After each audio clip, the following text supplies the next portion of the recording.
Hello, everyone, and welcome to Raise the Vibe with Liz. I'm Liz Peterson. I'm so glad you're joining me today. I am interviewing Whitney Walker.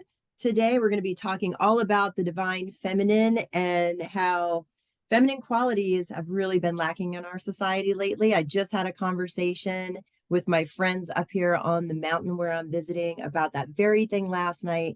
And also, conditional love, self-destruction, the divine feminine, that self-healing to awaken the authentic self. So much worthiness was part of the discussion yesterday as well. So I'm super excited about this conversation. First, a little bit about Whitney. Oh, Spirit wants me There to you go. highlight my book. There you go. Back here in the video, for those listening, you won't know that my sex magic book just fell off the shelf, but that is out in stores. Woo! Just Amazon dove on still. right on Yes. down. He's like, Thank you, he wants to come everyone. in. He wants to be a part of this. It does. It wants to be a part of it. I think that's part of it because sex magic is like stepping into your personal power, you Oh, know?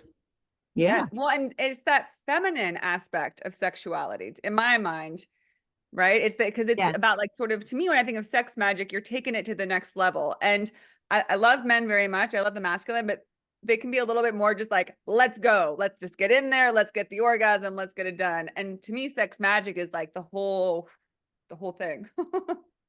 Exactly. Tapping Heightened. into your inner self, using your own life force, stepping into your own personal empowerment, and taking control of your life. You are co creating with divine to bring in the life that you desire, your heart's desire. Yes. So yummy. Whitney, welcome to the show. I'm so glad you just jumped in there. Everything was super spontaneous with Spirit just now, I feel. You want to share a little bit about who you are instead of me reading the bio? Sure. Yeah, Great. that's always fun. I am the host of the Women Waken podcast, which you will be a guest on soon, and I cannot wait. Looking forward to it. I am also a licensed mental health therapist. And in my work, I specialize in substance abuse and addiction, eating disorders, and trauma, which really encapsulates my story. Is sort of, we usually teach what we've experienced. And that's been what I have worked through in my life. I got sober from drugs and alcohol 10 years ago and really was a turning point in my Congratulations. life. Thank you so much. And it's, been my joy to help others and illuminate the path forward for those who may not see it, who may be stuck in that really dark and scary place. And it doesn't just have to be addiction though. I also struggled a lot with self-worth, with a lack of knowing my value, my gifts, my worthiness, and that I have a place here, that I belong here. I had a lot of time feeling like I wasn't like everybody else, that everybody else was up here and I was down here. So that was sort of my story. And it led me to feel inspired that I wanted to have my life's work be helping people out of that place. And also my bigger life goal is to shifting the way that we experience life on this planet and answering the question of why do we live this way? Why do we live this way where most of us don't know our value? And most of us think our value is something we have to earn externally, that it exists outside of ourselves. It's a falsehood, and it's very, prominent. It's very persistent. It's carried on for a long time. It's a myth. It's not based in actual reality. And we're becoming more and more aware of that. So that's what I'm really passionate about. And to me, it ties directly in with the divine feminine. Yes.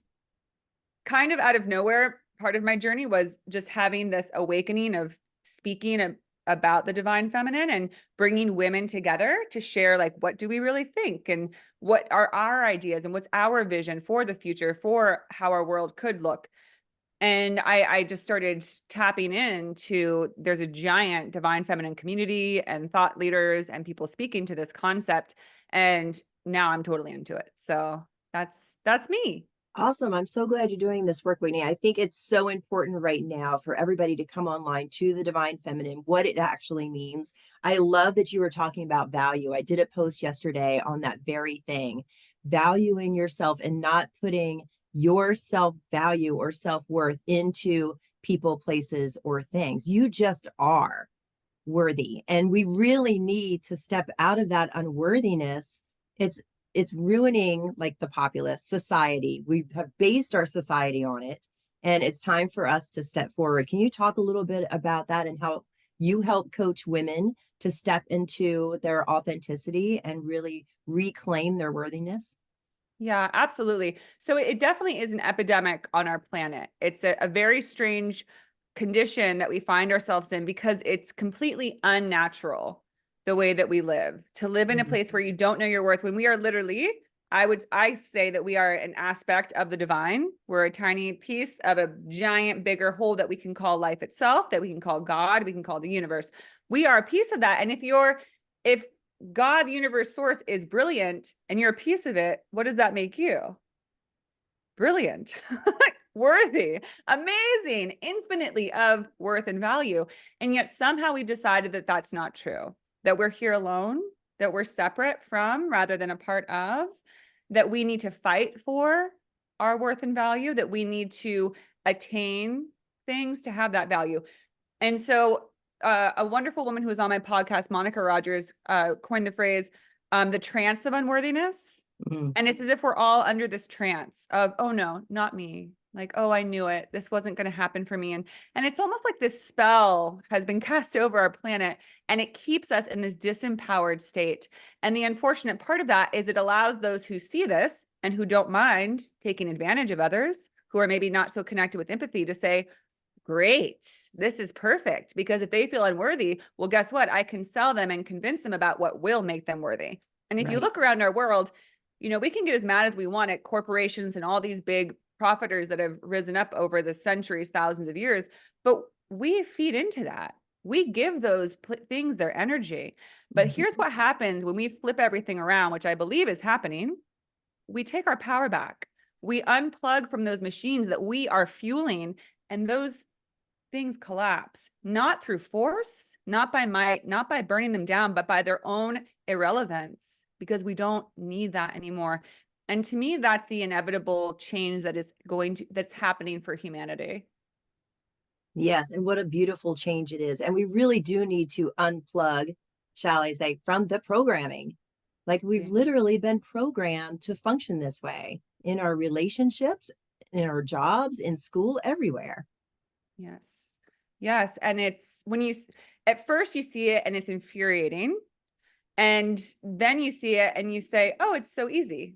It's not a problem. And, I think there's something really amazing. And I'll say, I think it's connected to the divine feminine. When you stop looking at things as problems or scary, because the divine feminine is essentially shifting from fear into love.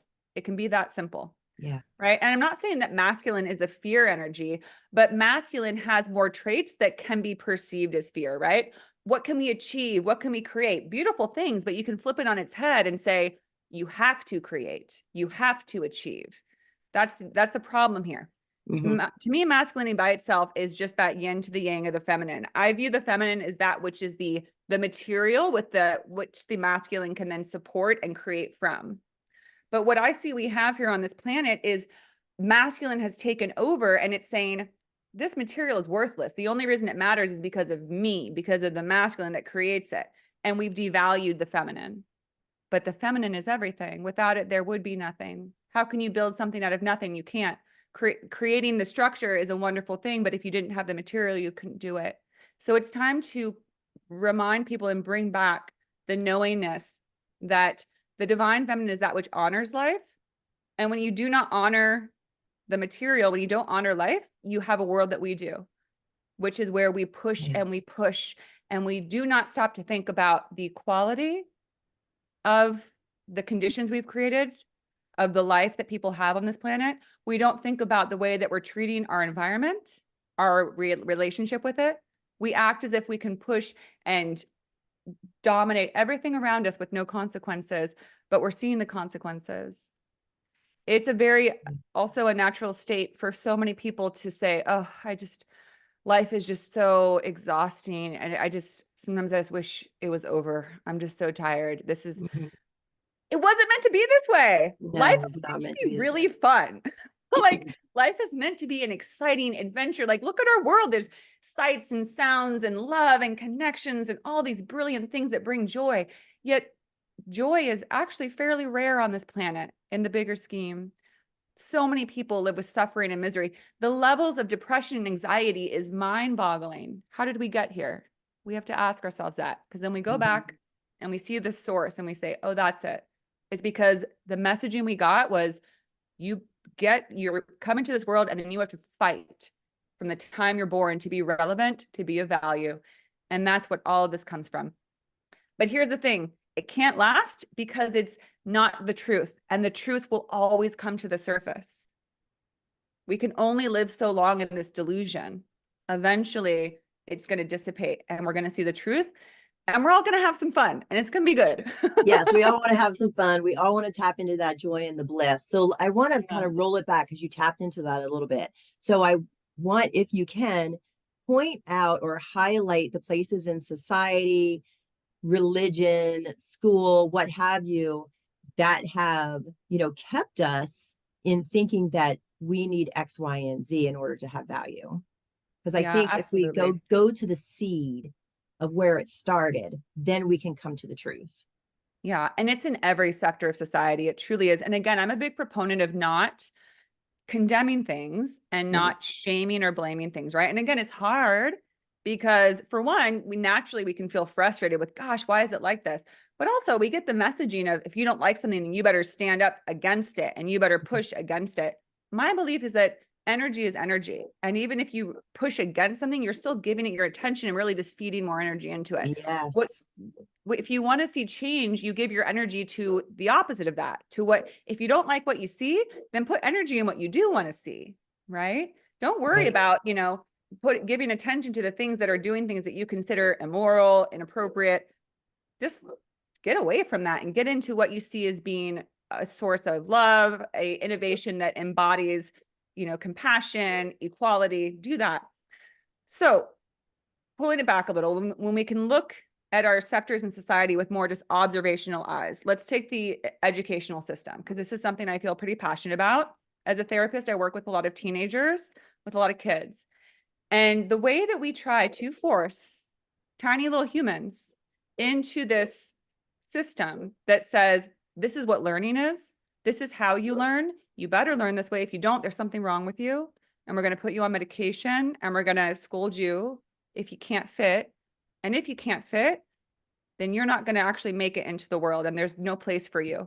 So you better be scared and you better be worried and you better feel bad if you don't fit. And it breaks my heart every time.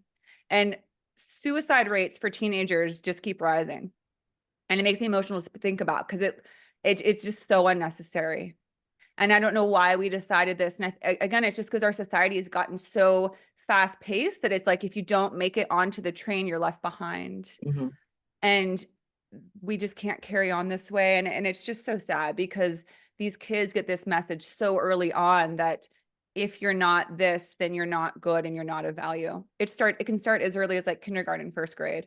Well, you're not really catching up with the reading level. So, you know, how does that determine your worth and value? It doesn't. It's just a skill. It's just something that, and we created, our reading system and writing system. And, there's so many different ways to do things. And that's another reason why I love the divine feminine. We live in this tiny sliver of how things can be done. This is what education looks like. This is what language looks like. This is what X, Y, and Z looks like. The divine feminine knows the universal potential. There's a million different ways to do things.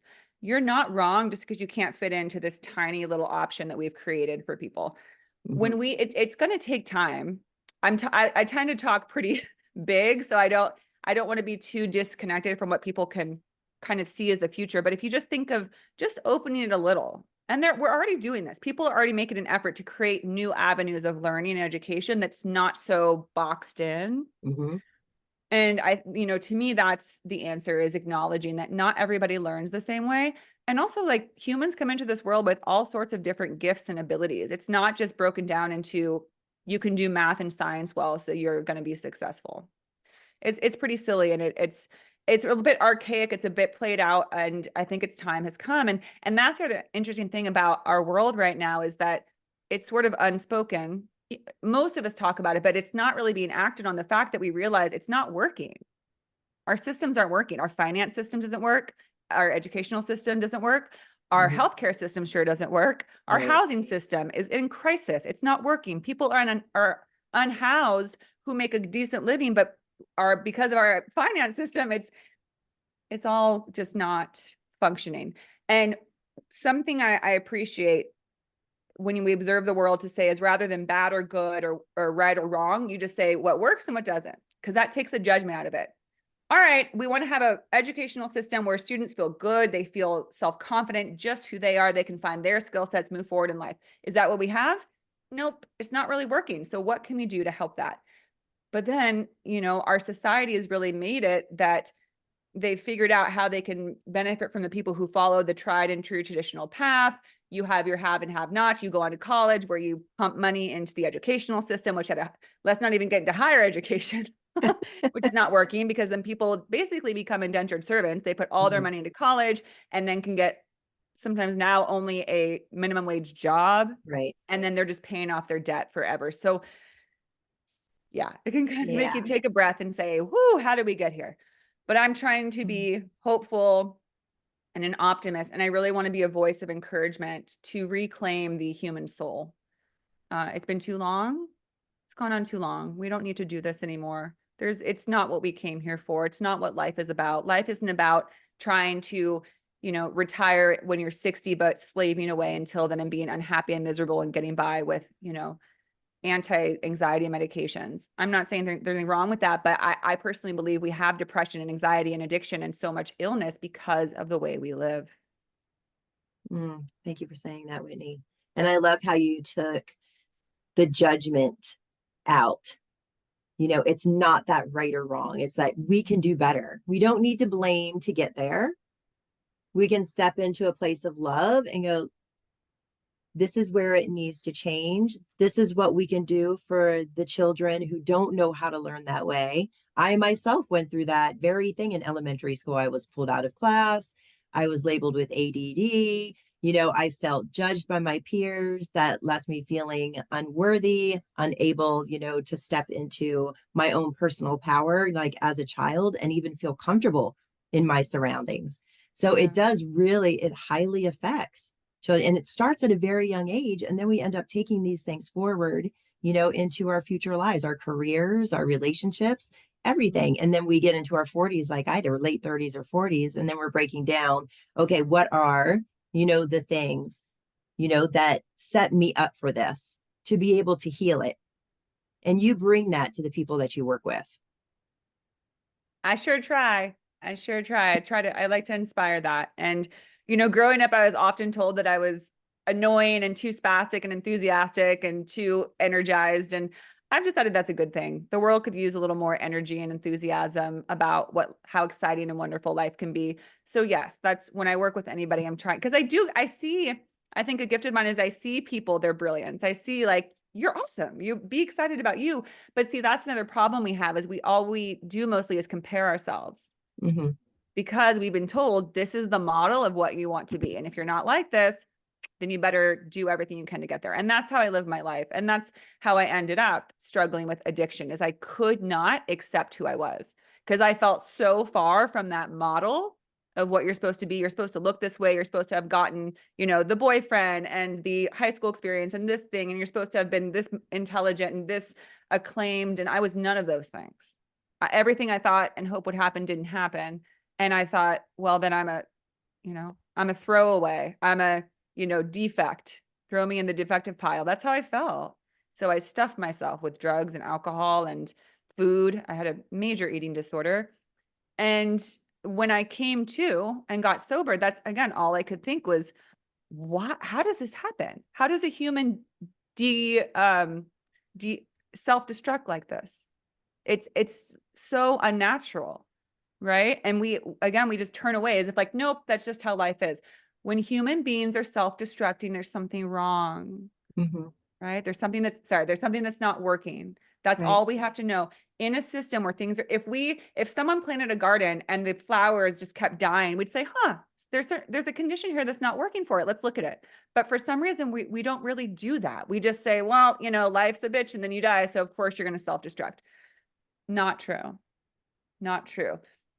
So that's what I really try to focus on, is how can we gently move towards what will work for more people. And the other part of that, thank you for acknowledging, that I'm trying not to judge things, because it really is more powerful, but it does take effort. Hmm. Something I read early on in my spiritual awakening that really hit me was, in this book, it's called Conversations with God. That was a real pivotal book for me. Have you read Loved him. it? I interviewed Neil Donald Walsh. Yeah, one of my favorite No, interviews. you did It not. was fabulous. Yes, such a great Oh my human being. gosh. You're so lucky. I love him. And in the book, it says, because Neil's going off about, just like I did, the education system, everything's wrong. And he said, and, the voice of God said, yes, yet it does no good to blame or hate those things, because they are your creations. And we bless our creations. And we say, I bless this creation. And now I'm ready to create something else. And something hits me. Everything around us is love, because everything is of the divine. There's nothing outside of it. So we can look at our world and just say, wow, I bless what we thought, it's because everything happens because of an intention. So at some level, our intention, we thought this would work. We thought this would be good. It hasn't been working. So we say, I bless this beautiful creation, just like you would when a little kid sits down to like paint a picture and it ends up just being like a big blob of brown because they mix too many colors. And we wouldn't say, oh man, you really messed that up. That looks gross. We would say, oh, that's so sweet. That's a really beautiful picture, because it's exactly what you thought would work. But if you want to try again, maybe let's try to have different colors. So do you understand? Yes. So it's like that idea that, Mhm. okay, we look around and we say, this doesn't seem to be working, but I'm not going to condemn it, because it is of divine source God. It is our beautiful creation, and I bless it. And now I want to try something a little different and bless that. And I had an interesting moment like that, because again, early in my awakening, I had that moment, as most of us do, where I was like, fuck corporations. And I was like driving by a Target and I was like, I'm not going to Target anymore. Like that damn place. And I heard so clearly, which is called clairaudience. For those who Yes. don't know, I often speak about psychic abilities and clairs, because it's very much about the repressed divine feminine that isn't really encouraged. And Hmm. I heard, can you see the love?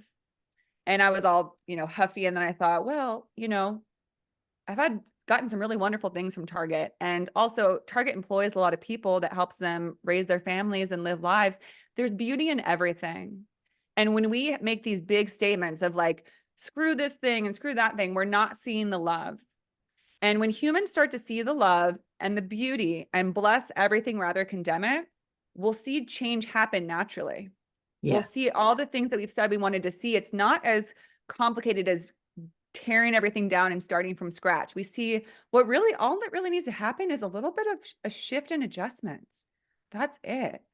Yet another issue is that some people who are benefiting from this dysfunctional system don't want those shifts. They don't want those things to change, because then they won't Right. benefit. So we are having this very interesting time, a very fascinating time, where we have to see how this plays out, how these adjustments will come to be. And I do think it takes time. I've kind of gotten that it might even be like a few hundred years before we really see the world that maybe you or I can envision, where people are truly, we're working collectively, we collaborate rather than compete. Because Yes. right now it's all about competition. Again, the masculine versus the feminine. Competition is fine to a certain degree if you're like, oh, let's both try to create this, let's both see what we can create. But I mean, for the most part, though, competition just creates that system of like, who's better, you know? Right. And so But it goes back to collaboration, who's worthy. yes. Yeah, who's worthy? Because Yeah. that's what we say. We say, well, he won the competition, so he's better, rather than it just being, a fun expression. Everybody wins. Collaboration is the divine feminine. Collaboration says everything we do for the highest good of all, not just for me, not just for me and mine, for everybody. And we don't have that mentality. I have to protect me and my family, and that's what matters to me. And there's nothing wrong with loving your family. But I think too strong with that mentality of family first and it's too secular, it's too separate. We're all in this together. And the other big truth that I would say exists on our planet is that even those the haves, right? No one really has a clear consciousness or a clear heart, because we are all one. So even if you're, living on a house at the top of a mountain and it's glorious, and you have all the money and you're safe and your family's safe, in our hearts, we're all connected. So none of us are really fully able to embrace and enjoy life right now on this planet, because until all of us live well, none of us can fully live well. Well said. And I think that's what that's gonna be the thing we see in a few hundred years. That's kind of been my messaging and my vision, is where we just have this peace. Because I know for me, even though I've done a lot of work to transform my life and I don't live in that very deep, dark place of just feeling so unworthy, but I still have this sort of general sense of uneasiness. And it's because our world is uneasy. Hmm. Too many people are suffering. There's so much injustice. There's too many people being exploited and just treated horribly. And none of us can really sleep well when that's going on. And we don't believe that. We believe, oh, well, my family's fine. I'm fine. So who cares? That's their problem. And I do think that, every soul walks their own path. So it's not about, we don't have to save everybody, but at least give everybody a chance to Right. have the tools to save them, to work for themselves, to heal themselves, to have a place that is positive. A lot of people don't even have that. Yeah. That space of allowing everybody to have their own path, and where can we pitch in and help, you know, within our families and our communities, outside of ourselves, caring about community. Because like you said, it's not just about us. To really have a joyful experience on this planet, everybody has to be in joy and in abundance, and it's not that hard to just do the subtle shifts to be able to bring everybody in, to that state of, that divine feminine where everybody's in a flow and following their own joy, following their own heart. I mean, that's what I really desire for the planet. It's just to unplug from everything that's been set up and live from your intuitive space, live from joy, live from following what feeds you bliss every day. Follow that. Yes. Yeah. And that's, it's also about living from a place of an open heart, Mm-hmm. right? Because that's the other thing that we find. We're not living our bliss. So we're not expressing joy, but we're also not really even able to accept love or give love fully, because most of us have our hearts closed, because again, we've been told, we've been hurt. Yeah. We come out as kids and we're having fun until someone says, what the heck was that? Why did you do that? What's wrong with you? They shame us and our heart closes. And we all know, we get older and we feel like, God, I just feel like terrible about myself. I don't belong anywhere. I'm not loved. It's all these notions that are very strange. They're very abnormal. So we close our hearts. But when humans are able to have an open heart and connect, everything else melts away.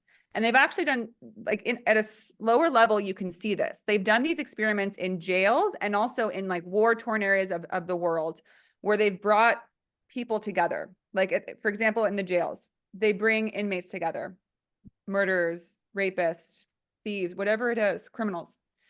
And they say, tell us your story. What happened? And many of them were able to open up and say, no one cared about me. So Mm-hmm. what did I care about going and hurting someone else or committing to? I didn't have food. I didn't have money. I've never been treated well in my life.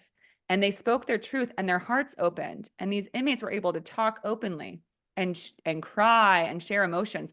When you open your heart, you connect with the energy of humanity. Right now, we have a reactive planet. Everybody's reacting. We feel defensive. We never feel able to put down our defenses. When Mm-hmm. people can stop reacting, all there is love, just a sharing of love. We know that we care for each other. We know that we're safe. That's the divine feminine. That's the world that we're moving into, where we are able to share. And then, the other example of people in war-torn countries, they were, in the Middle East, they were individuals who had, thousands of years of war and conflict between them. And they came together in this like weekend-long retreat. They couldn't agree on a thing in the bigger world, but inside they just shared about who they were and their honest experiences and truth.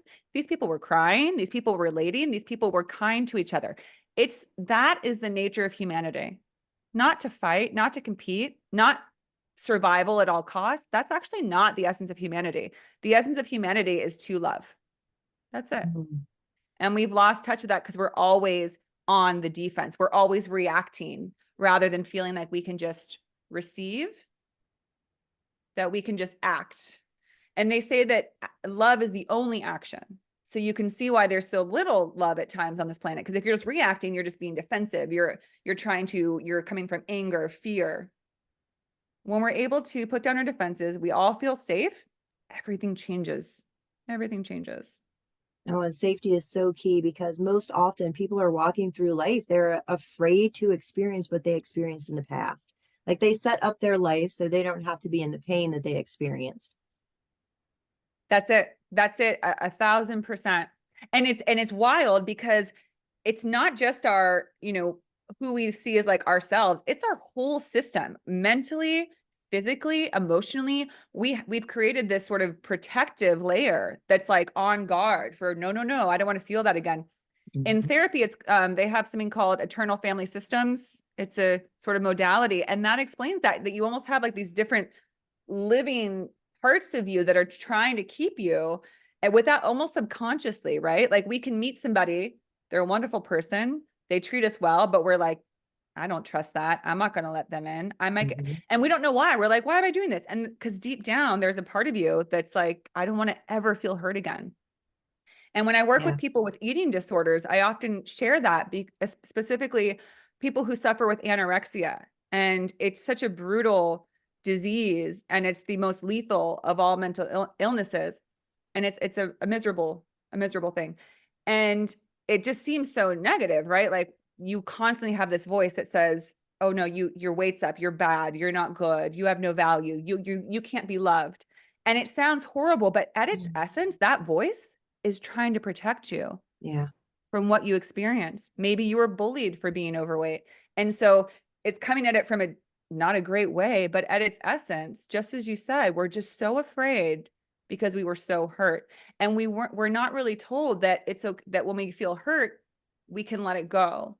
We're told like, oh yeah, you deserve that hurt. And you should probably think about what you did. And again, bless what we've created. I'm not blaming any parents, Mhm. anybody. We've done the best we could with what we were given. We always do. But the time has come to get to the root so that future generations don't have this. Yes. And I believe that's 100%. possible. I think so too. It's funny you're talking about that the inner selves and the inner voice. I was at a workshop a couple weeks ago and I've been doing shadow work since the late 90s when I was in school. And I had a deepening of the shadow work, an actual visual where I'm standing there and there's a piece of myself that was harmed back when I was a child or a teenager in my 20s. And I saw it as a literal shadow standing behind me saying, oh, if that happens, this is going to happen. So it was this new, not only did I feel it or just know it as it was a shadow, but I actually saw it, in my mind's eye, the shadow playing out. It was wild and such a gift. Like it totally took shadow work to a deeper place for me. How powerful. Yeah, that we literally have these things inside of us that are going, look, see, I told you that was going to happen, or just wait for it. That's going to happen if you do that. And it's like breaking, like living from that open heart, like you were saying, just going, shh, it's okay now. That happened, but that's not my experience now. And pushing forward and deciding for ourselves, I am going to live full out. I'm going to love full out, no matter Yeah. what the little voices in my mind say from my past. Absolutely. Absolutely. And that's also, it's shadow work. It's also what we call inner child work, where you go and Mhm. attend to that shadow or the inner child that says, no, no, they didn't do what they said they were going to do. So I have to push them away. They're going to hurt me. I have to push everybody away who might hurt me. I don't want to be hurt again. And we have to say, it's okay. You're safe. Because here's the biggest thing that we need to realize: we can get hurt and we'll still be okay. We can't actually be harmed. We can feel something, but it doesn't. I think the idea that humans has is that we can become are disvalued, we can become unworthy because of what happened to us, because we're told that. Mhm. Yeah. Oh, you didn't get into accelerated math. Well, now you're not as great as we thought you were. What? What? I'm not really. That's a warped concept. And but we internalize it. And so then, we know people, those high achievers that have to get straight A's, or other people have committed suicide. So many teenagers commit suicide because they get a failing grade. They get a Mhm. B. It happens. And if we take a step back to look at it, it seems crazy, but not if in your mind you've decided this cannot happen because Right. it was so painful and I have no worth without it. So I either have that or I have nothing. So it's so much about shifting that and knowing that we can get a bad grade. Someone can hurt us, someone can break our hearts, and it's all a part of this incredible experience of life. but in no way can ever, ever, ever touch that infinite value that lives within you. It's not possible. It's so big for everyone. Yeah. You and me, and like the value and just divinity of us is so huge because you can't get any bigger than infinity. And that we're all infinitely divine beings. So that's why I'm not worried because it's such a strange misconception we've created that you almost just have to laugh about it and realize it's just a passing. It's just a passing of getting very, very lost about what's actually true. And we will come around to the truth. And that's why so many of us are having these revelations and awarenesses and wanting to speak to this because it's coming from the very bottom of our soul. It's coming from the echoes of the divine, of source, one, God, that says that the whispering that says, do you know who you are? Yeah. Remember who you are. And it really is the journey to self that is the healing. It is. Yeah. Yeah. And I like to when I speak about my recovery journey, I like to call it the long walk back to yourself. Because when you get stuck in addiction, it's like it is, you're just trying to run away from yourself. You're saying, I do not want this. This person was teased. This person was rejected. This person is not of value. I want nothing to do with her. So it's like you're trying to disconnect what you can't disconnect from. But so I would try for oblivion through drugs and alcohol and eating disorders and all that to try and get away.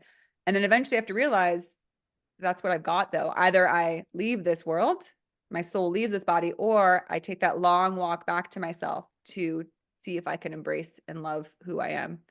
And that's the journey I chose. And that's the journey that I like to try to help others with. Thank you for taking that journey, Whitney. It's a beautiful journey, and I love where you are right now and helping others.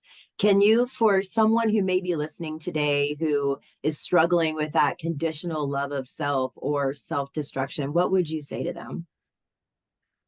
I would encourage them, if you're listening to this, then you're definitely attuned. There's something in you. Your soul is stirring you because your soul is trying to whisper to you the truth of who you are, which is what we're speaking to today, is that you are of infinite value, are of infinite worth. So the first step is, I think it can be really helpful to immerse yourself in these sort of messaging, to disconnect from that which is not that positive messaging, the things that tell us.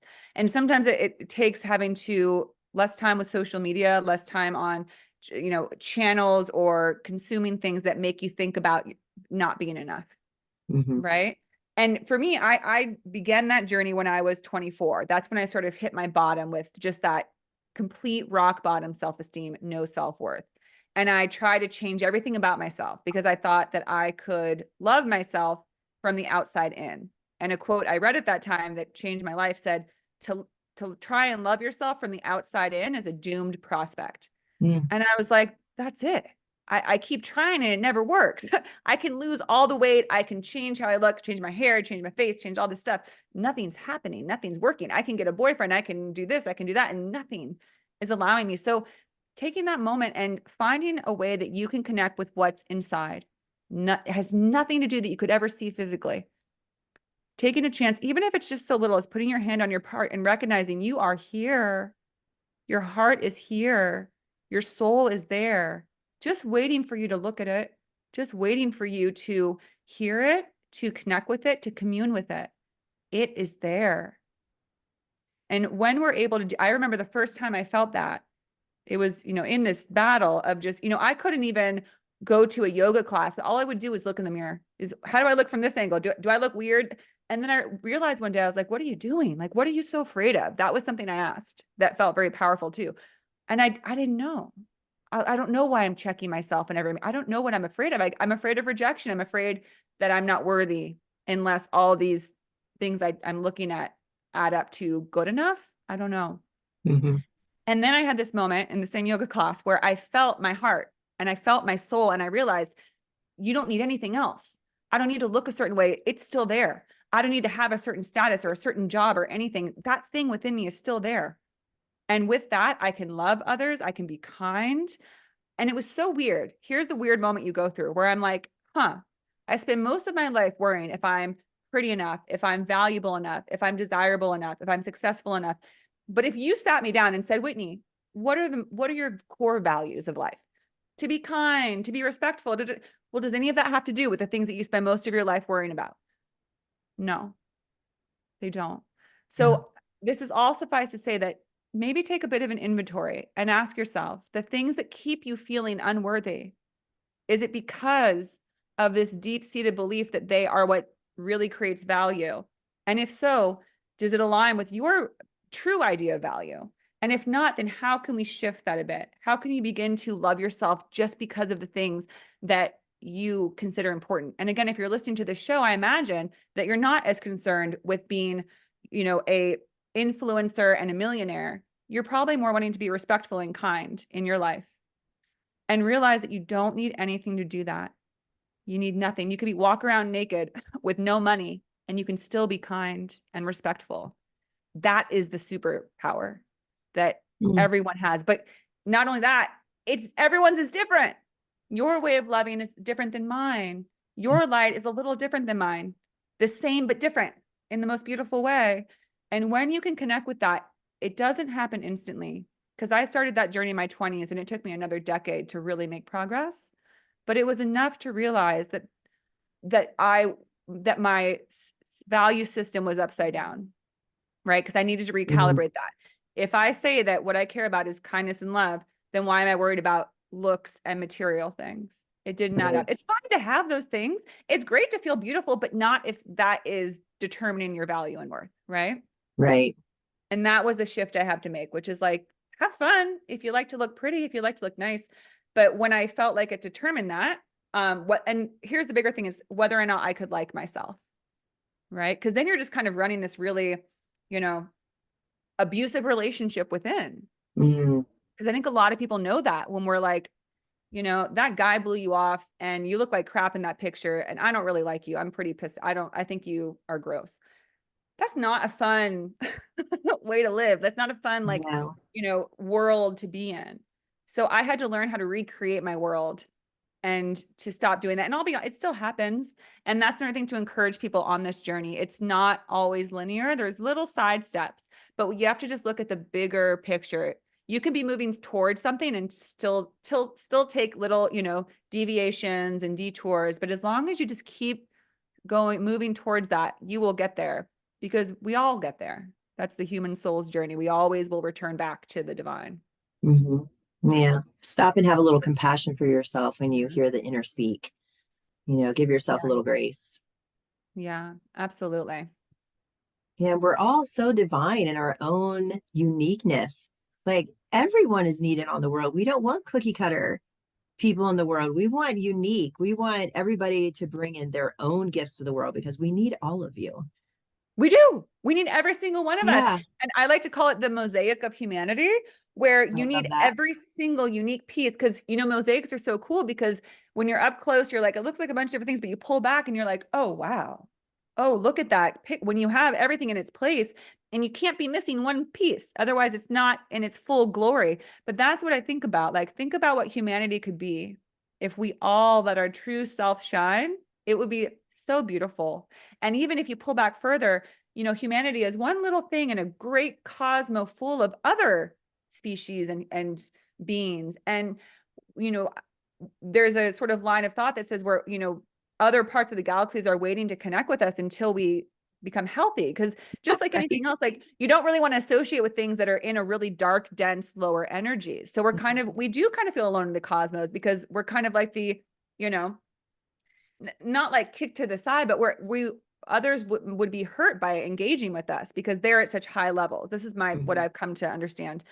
But when we let our light shine, we're going to have like all these new connections. So that's really, it's like planet Earth will finally kind of come back to like this docking station of the cosmos and join forces. So it's bigger than we even realized, than we could ever realize, just how profound this shift, that's just the rumblings are just happening, but it's so big.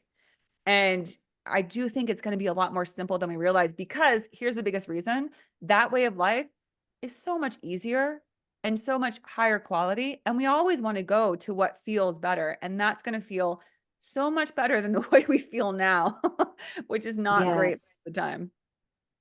Yes. I think everybody out there who realizes that the divine feminine has been lacking in our society for a couple of thousand years now. And when that happens, we go into a repressed and minimized state socially. Yeah, Yeah. absolutely. Well, because everything we take the soul out of life. Hmm. Look around our world. There's not a lot of soul anywhere. No. You watch commercials on TV, they're all marketing, trying to manipulate you to get to do what they want you to do.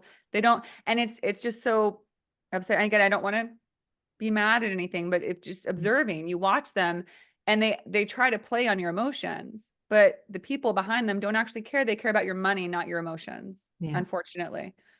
And, that's again, it's taking the heart and soul out of life. And that's what happens when you take the feminine out of life. Because as I said, that's the real, the real source. And the masculine is just that which creates with the feminine and Hmm. creates structure around it so that it can be. The other important, the divine feminine is the divine feminine knows the importance of honoring life, honoring things. And we, again, as I said, we don't honor life here. We just push, push, push to create more and leaving the creations to sort of suffer. And we don't worry about the quality of what we've created so arrogantly, so Hmm. recklessly. I would say we Yeah. create so recklessly and don't look at the damage and the collateral. And because we think that we're invincible in a lot of ways, but we're not. So I think that I think what's going to happen is the more people that voice this, because all of our souls are yearning for this. And I found that, and I'm sure you have as well, Uh-huh. Liz, just by when listeners reach out, our souls are all calling, our hearts are all begging for there's got to be another way. And so more people are coming together. And when we start to mobilize more, again, as I said, when you take your energy away from the powers that are and put it into something else, the old just kind of falls away. And Yeah. it might even just feel like the end of a bad dream one day when we realize, wow, things have gotten a lot better. And I can't believe we used to live that way. And I'm sure glad we don't live that way anymore. Yeah, I feel like the majority of the huge things are going to be subtle shifts into, Mhm. shall I say, well-being, because we're not in a state of well-being right now. But I think, everything is coming forward so we can make those subtle shifts to bring them more to the divine feminine side. I Mhm. want to ask you too, like for those people who are listening, who are like, how can I come into that? How can I bring more feminine qualities into my life? What does that look like for me? How can I implement this, not only for myself, but in the world around me? What would you say to them?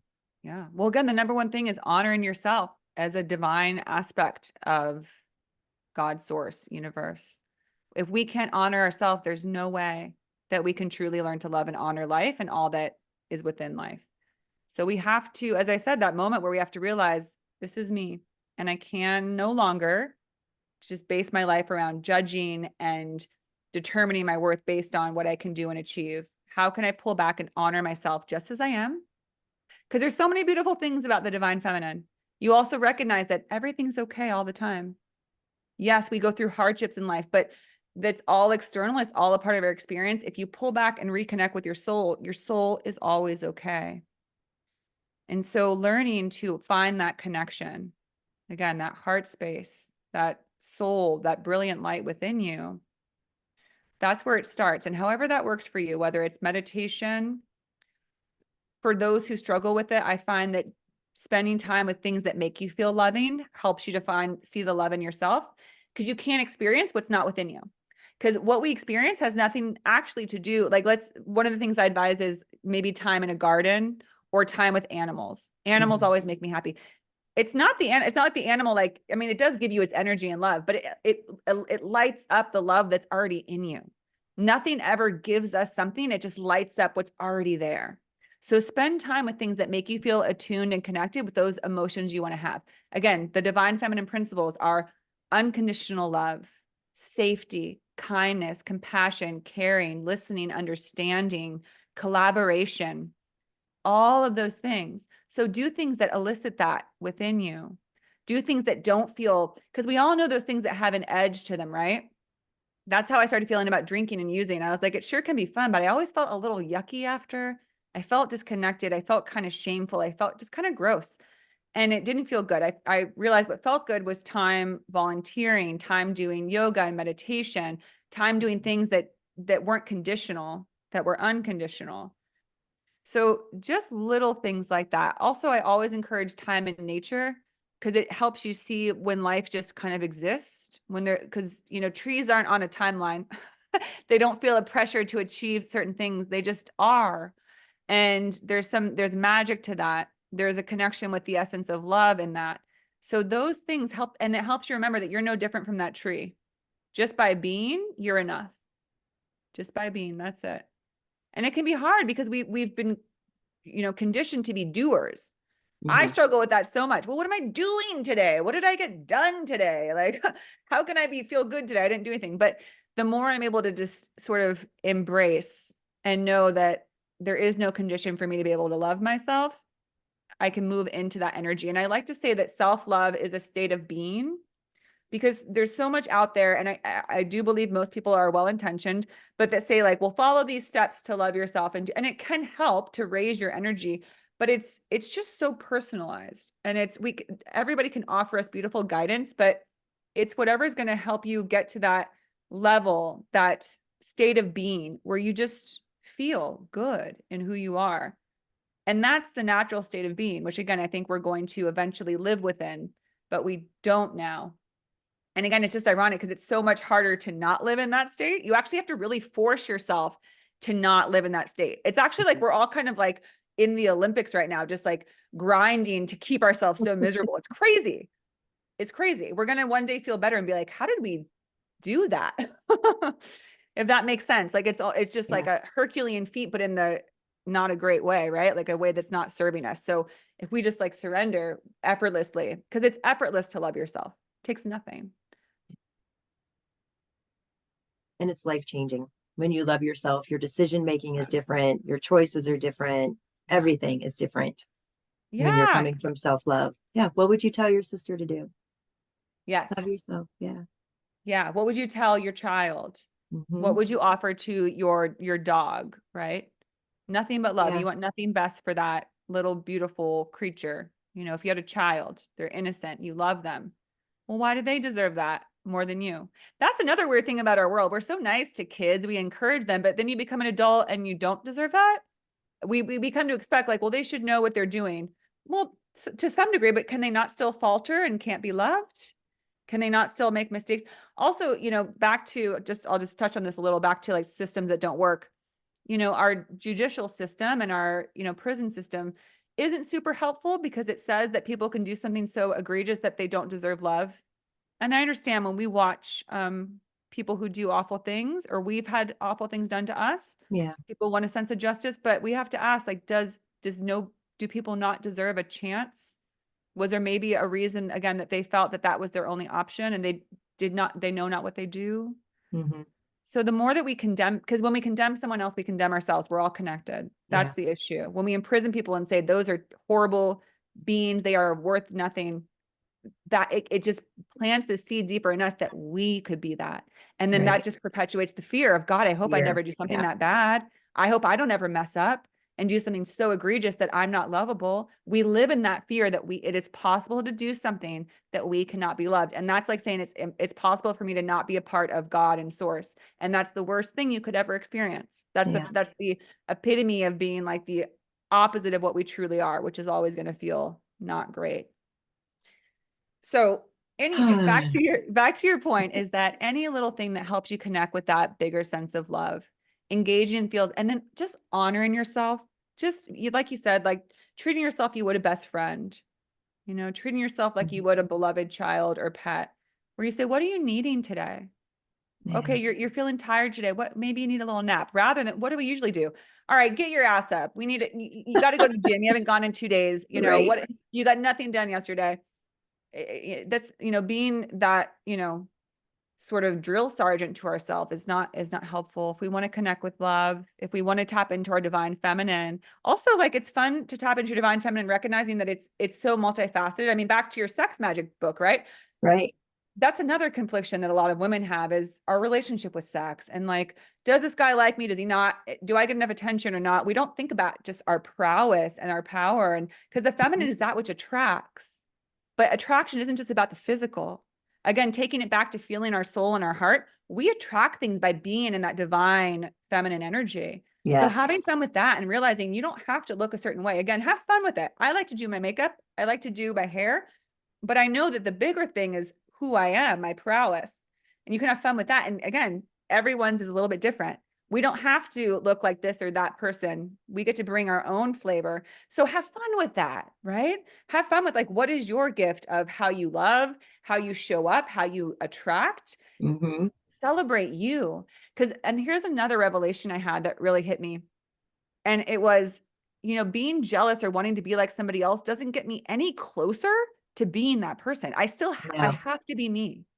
I have to be me. So what can I be? And it's still challenging. Sometimes I still think like, God, it just seems like it'd be easier and way more, fun to be that person. But then I'm like, yeah, but what about, let's come back to what's real, which is what can you do with you? And the more you practice that, the less you're in that energy of comparison and jealousy, where it feels like, okay, well, I guess I'll just deal with this and just make the best of this. No, like we're meant to shine exactly as us. Yes. And there is nothing sexier than somebody who is feeling themselves and feeling Yes. that empowerment and feeling their joy and bliss and sexiness themselves, that they're owning who they are as an individual. There is nothing sexier than that. Nothing. It's amazing. That's why I love getting women together. It's just like, God, we're so amazing. Like, Yeah. damn, like we are like a force. We're like, very distinct and very complex and just like so many things. Whew. Mhm. And the fact that Yes. so many of us give ourselves like this tiny little bit of credit. It's been conditioned into us, and it's time Mhm. for that reclamation. It is a reclamation of the divine feminine, because when that reclamation happens, the masculine also gets to say, oh good, then I can stop this, sort of forceful masculine too. I can stop fighting constantly and also step into my role as the supporter of this beautiful thing called the divine feminine. Mhm. Oh, beautiful, Whitney. Gosh, I can't believe it. An hour has flown by already. What a Woo! great place to stop. I do ask one final question, and I love that reclamation of the feminine. I just want to highlight that again. But I do ask my guests, what is a jewel of wisdom you would like to leave our listeners with today? This has been a fabulous Ooh. conversation. Oh my gosh, that's such a good question. What is the jewel of wisdom that I'd like to offer? Okay. Oh, here it is. This is what it is. You are your own greatest source of wisdom. Mm, There is something that you know that you won't find anywhere else except for inside of you. And that's another great tool to begin connecting with your divine feminine, is because we're always told, seek things outside of yourself. You don't know much. What do you know? You're just this, that other person. Look to other gurus, look to these people. No. mm, You are just as connected to the divine as anyone else who has ever lived or ever will live or who lives now. There's a brilliant message within you that only you can bring forth. You hold the wisdom that will guide you to the highest experience of your life. It's within you. That's what makes you remarkable. So you are your own greatest source of wisdom. We can always look for mm. counsel and support, but know that ultimately you are a wise one. You are. Yes. Oh, I love that, Whitney. Spirit just is, and we just are. Mm-hmm. Period. I love Here. that. Whitney, how can our listeners find you? They can find me on Instagram at Women Waken. And if you send me a message on there and add me, I will pull a card for you because I'm a tarot reader. So I love to connect with my audience and listeners that way. It's always fun. Nice. I'm, the big idea behind Women Waken is to create community, more and more bringing us all together. I like to call it creating a harbor that we're all sailing into, where we all feel aligned with these same ideas, and we're kind of all bringing our own unique ships, right? Our own pieces into it to create this new way of being in our world. So you can find me on there. I also would love for you to tune into my show, Women Waken, which you can be found on all platforms, and I'm also on YouTube. Great. And then you have your website too, womenwaken.com, Womenwaken.com. Yep, right? you Where can find everybody me. can find everything. Yep, you can Awesome. find Thank me, you hear more so about my much for work. joining me, Whitney. It's been a pleasure to host you. It's been a great conversation about the divine feminine. Everything needed to be heard, and you're so in alignment right now. Thank you so much for your wisdom. Thank you. And I can't wait to have you on my show and talk about this sex magic book, which clearly was literally jumping off the shelf to be heard. So I can't wait to hear everything you get to share about it on my show. Yes, I can't wait. Can't wait to collaborate with you again, Whitney. Me too. Thanks for joining me. And thank you everyone for joining me again. I'm Liz Peterson and this is Raise the Vibe with Liz, and you can find me on all platforms at Raise the Vibe with Liz and raisethevibe.com. Thank you, everyone. And remember to get out there and raise the vibe. Have a great day, everybody. Bye.